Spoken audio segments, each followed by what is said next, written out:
Assalamualaikum, apa khabar semua? Selamat kembali ke Sembang Otomotif. Jadi hari ni kita lagi sekali nak cuba Dongfeng Box dan kali ni kita nak naik ke Genting Highlands. Dan hari ni saya ada partner in crime, Austin, from Nazamax.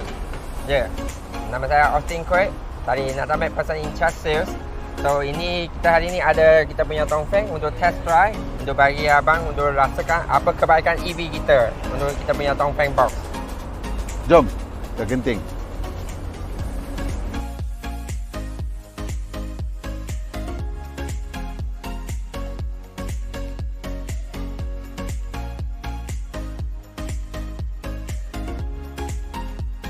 Kita bateri ada 400 km. So kalau ikut percentage kita ada 91%. So kita gerak dari sini KL, nanti jumpa ke Genting Outlet. Jom.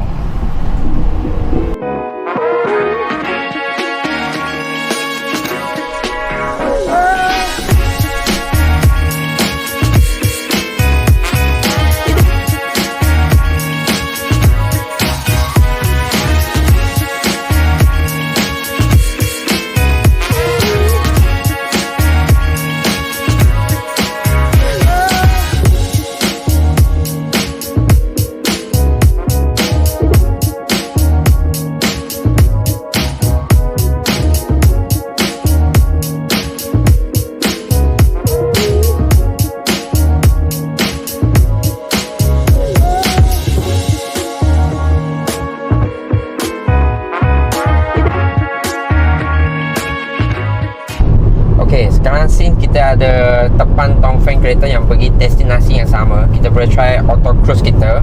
Tekan button sini. So auto cruise sudah aktif. So I tak payah tekan dah. Actually pedal kaki sudah boleh lepas dah. So dia akan detect. Dia akan ikut jalan. Tengok dia sudah tunjuk lane semua. Tapi tangan tak boleh lepas ya. Tangan kena pegang walaupun dia control. Jangan lupa teknologi dengan mata sendiri, kita pun bergantung mata sendiri banyak sikit. So I pun akan pegang steering. Tapi satu kebaikannya lah dia sudah auto cruise. So dia akan ikut jalan dan dia akan ikut depan kereta. So inilah auto cruise kita.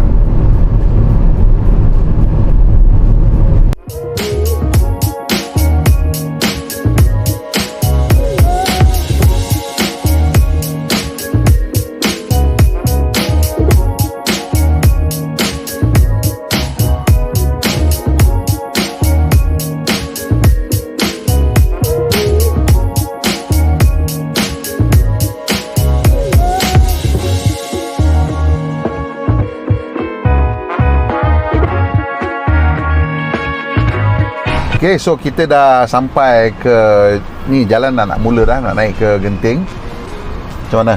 Boleh? Okay, boleh. Should be fun? Should be fine. You pernah drive naik atas tak? I sendiri tak pernah, kali ini pertama. Tapi I confident dengan Dongfeng Box. Okay, macam mana kita nak setting kereta ni sekarang naik atas? Okay, kalau biasanya naik bukit, kita patutnya tekan ke sport mode lah untuk bagi dia kuat sikit. Tapi I nak challenge Dongfeng Box ni dengan eco mode. Tengok dia boleh naik ke tak. Okay, so regen masih lagi maintain weak. Regen weak sebab kita naik bukit tak perlu guna regen pun. Kita kena tekan. Tapi nanti turun bukit, kita try regen yang strong punya. Okay, tu dia. Jom. Boleh lawan YS Kong lah? Cuba.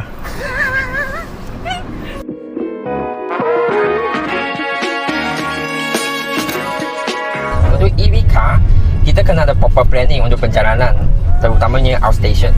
Tapi kereta Dongfeng Box ni, kalau you memang fikir untuk city drive saja, memang tak ada masalah. Sebab dia boleh jalan 430 km. So city drive biasanya 1 week plus lah you perlu charge sekali.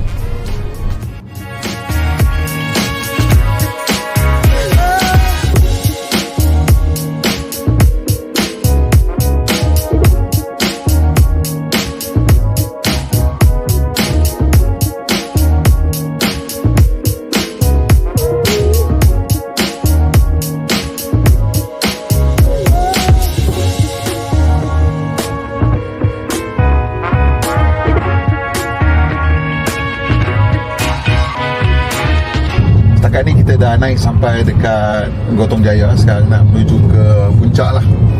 Dan memang kalau you naik kereta elektrik ni, satu yang you akan perasan ialah dia rasa tenang. sebab tak ada bunyi enjin. Dan yang keduanya, kereta elektrik ni kalau you perasan, kalau ada peluang mandu uji, you akan dapati dia punya suspension ni lembut pada kereta biasa. So salah satu sebab kenapa kereta elektrik ni dia ride quality dia bagus is benda tu mungkin you tak terfikir, iaitu bateri dia rendah. So bila bateri dia rendah, center of gravity dia rendah. Bila center of gravity itu rendah, kereta tak roll banyak. Dia tak roll masuk corner banyak. So bila dia tak roll masuk corner banyak, ini just fizik je lah, dia bukan nak kena apa pun. So that means dia tak payah pakai spring yang keras sangat. Tu you akan perasan banyak kereta elektrik spring dia lembut. And although dia berat, dia masuk corner dia tak roll, dia tak sengit. And apa yang you dapat ialah dia more predictable. You boleh rasa apa dia nak buat awal. So you see, the car feels very tenang, betul tak? Betul.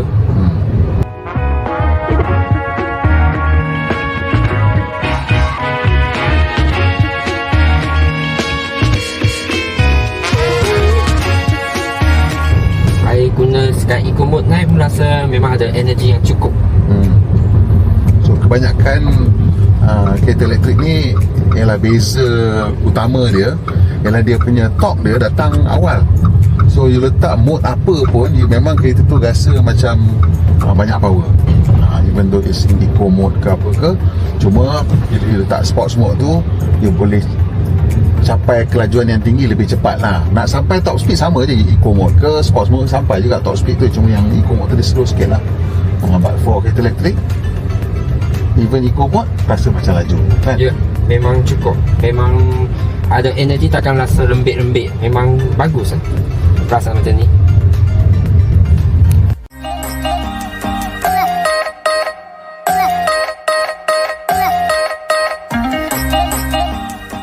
Dongfeng box kita memang ada auto parking punya function. Bila you sampai tempat parking, so dia akan detect, tengok automatic dia akan detect. You boleh pilih ni mana nak? Betul, you boleh pilih. You boleh pilih yang sesuai. Custom parking dia hanya boleh ikut sikit saja. Kalau misal kata sini rotate sikit je, 45 degree lah. Dia tak boleh parallel parking. Parallel kalau dia detect parallel. Let's see, put it here. Okay, so kita start parking, I tekan, I boleh lepas I punya kaki. So jangan gerak. Tapi I would advise always prepare in case. Mana tahu ke Malaysia kan suka ada budak lari keluar ke apa ke, ayam lompat keluar ke, kita tak tahu. So kita kena tengok hati-hati juga.